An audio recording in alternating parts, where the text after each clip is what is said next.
The issue is the divine claims, and that we do not see where Scripture would foretell that God would come in human form.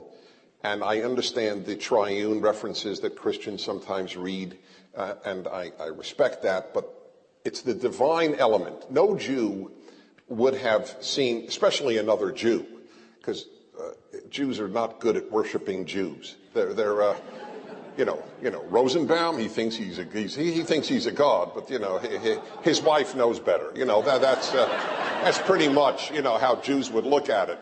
That's why I always say Jews would make terrible fascists. Imagine Heil Cohen.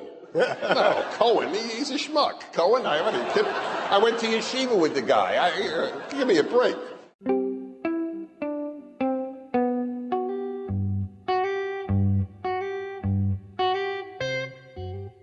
I am intellectually certain there is an afterlife. My heart, I'm like the opposite of most people. In their heart, they believe there's an afterlife, but they have intellectual doubts. I have no intellectual doubts. My heart, says, really? You think there's really something? But my brain is 100% convinced, and I believe that if I'm good, and that is a Jewish difference with some Christian belief. I understand that. We believe good people go there. So if you're a good atheist and you don't try to bring people to atheism, that's key. So I think Dawkins is screwed. Okay? I do. I just have to say that.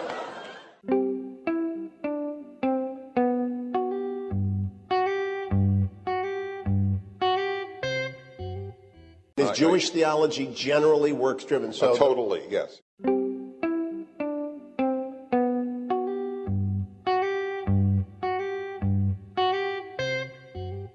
I have no interest in basketball. Now, don't yell at me. Everybody has their love. I love hockey, but there was no yeshiva hockey team. Okay, as Bernstein with the puck. You don't imagine that. The things about basketball I was not good at were dribbling, passing, shooting, and rebounding. Other than that, I was your man. Bad news. The team is losing by so much, we mathematically have no chance to win with 58 seconds to go. The coach decides to put me in the game. This is very bad news because I know nothing of what is going on. So help me God, I whisper to Snack Bar as soon as I get the tap, Snack Bar, which basket are we shooting at?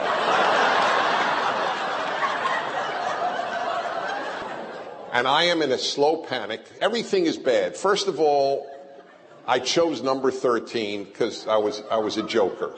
So I hear over the Madison Square Garden intercom, now coming in for Flatbush, number 13, Stanley Prager. And I knew nothing is going well. They don't have my name right. I don't know what basket we're shooting at. So I get in the game. I'm a little panic struck, and sure enough, I ran to the wrong side after the tap ball, whatever the jump ball, whatever it's called, in midcourt. And I'll never forget. You can't make this up. I was there on the wrong side for a moment, alone with the referee on that side. The guy looks at me and he goes, "Hey kid, are you some sort of schmuck?" Now, I got to tell you, once again, that there's always been a part of me that sees me from outside of me, and really inside thought, yeah, I am some sort of schmuck. If you really need to know the truth, basketball speaking, I'm a schmuck.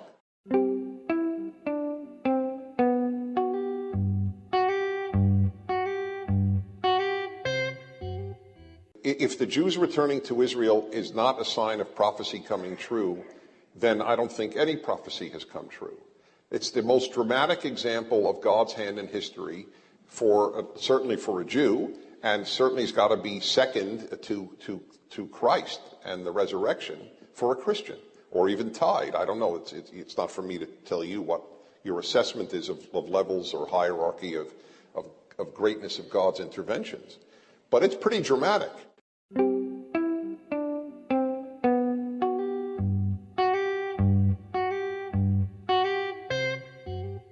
For many Jews, their religion, in every sense of the word, is leftism, as it is probably for a lot of your children who go to college and they attend a leftist seminary. Colleges in the United States are left-wing seminaries. The more educated you are, the more closed your mind is, because the more leftist it is.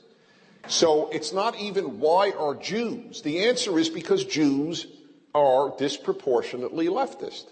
Now, you could then ask, why are Jews disproportionately leftist? And the answer is, my answer to Jews is, Jews are still the most religious people in the world, but unfortunately, for most of them, their religion is not Judaism. It's leftism.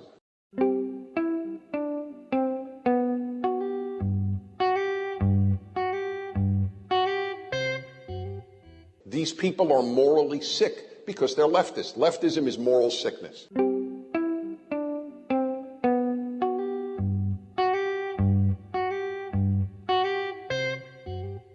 What is it, do you think, that will distinguish the Christian who would not turn in the society against their friend who is Jewish versus those who would? Not if you grow up in an anti-Semitic household and you're raised by Nazis, you're going to be a Nazi, you're going to be a skinhead, whatever. You got to get them out of that sin. But what is it about someone who's just down the street and you're playing with them, and then one day, what is it? I'll give you a shorthand. You've never heard me say this. I'll give you a shorthand way of that I know how a Christian feels about Jews, how Jewish the Christian feels Jesus was. Arafat was not obviously a Christian; he was a Muslim, but he was deeply anti-Semitic, as is his movement, and he constantly stated that Jesus was a Palestinian. Never spoke of Jesus being a Jew. And the Nazis said Jesus was an Aryan. When Jesus is de-Judaized, you have an instant realization you're speaking about an anti-Semite. America's Christians are almost preoccupied with the Jewishness of Jesus. The evangelicals I know constantly speak about being a branch of the Jewish root. These people, and I have said this in churches, I think would rescue me if a Holocaust were to take place.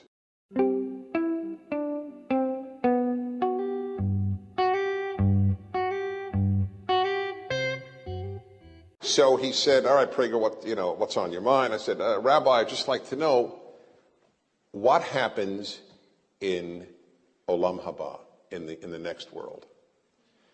So he and I was dead serious. I wasn't asking it out of arrogance or chutzpah. I really wanted to know, much more than what the chief priest wore. And so he said, "All right, well, I will tell you. We spend eternity studying Torah."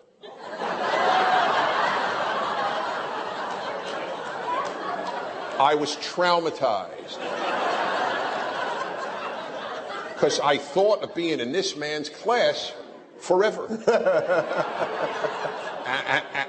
It was a horrible, horrible thought. I remember thinking, because I don't have nerve in a negative way, I have nerve in a positive way, but I really wanted to then ask, what happens in the alternative?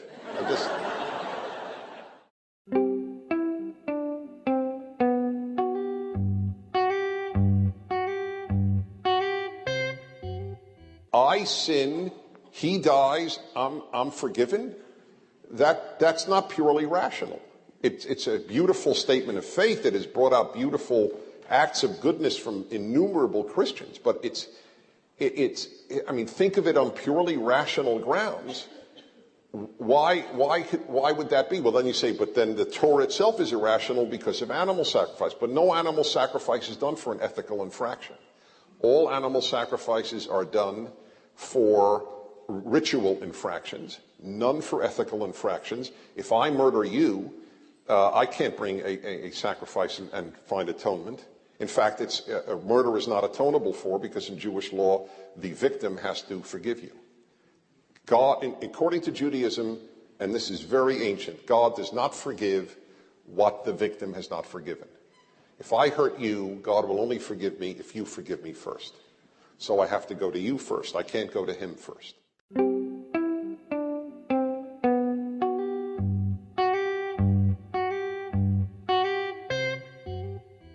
My brother loves Ecclesiastes.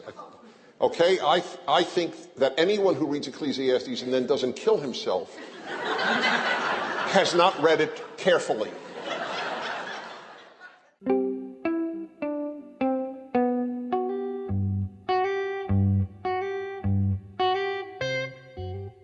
One night, I come in at 3 minutes before the show, which I'm wont to do, and the poor clergy is sitting there, waiting for the topic. And I go, okay, gentlemen, it was almost always men at that time. Gentlemen, the topic tonight is, what do you and your religion think about lust? Now, I looked around, and I see the rabbi has a beard, and he's an Orthodox, which is not common for religion on the line. Bearded Orthodox rabbi, and there was a, normative Protestant, normative Catholic. So I always began Protestant, Catholic, Jew. Round two, I would do Jew, Catholic, Protestant.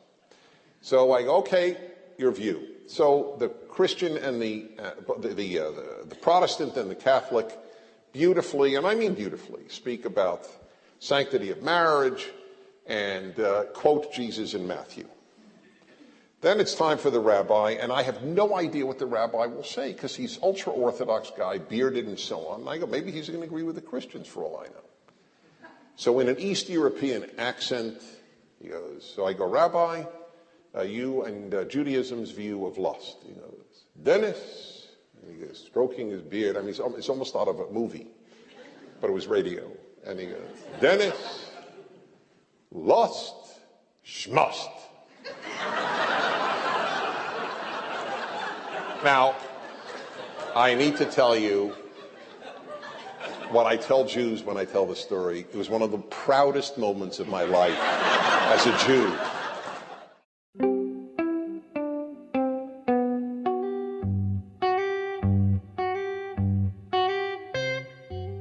My father was the president of an Orthodox synagogue, Orthodox his entire life, till this very moment at 94 years of age, and subscribed to Playboy. Dennis? Yes. I'm Irish Catholic. I'm profoundly uncomfortable with this.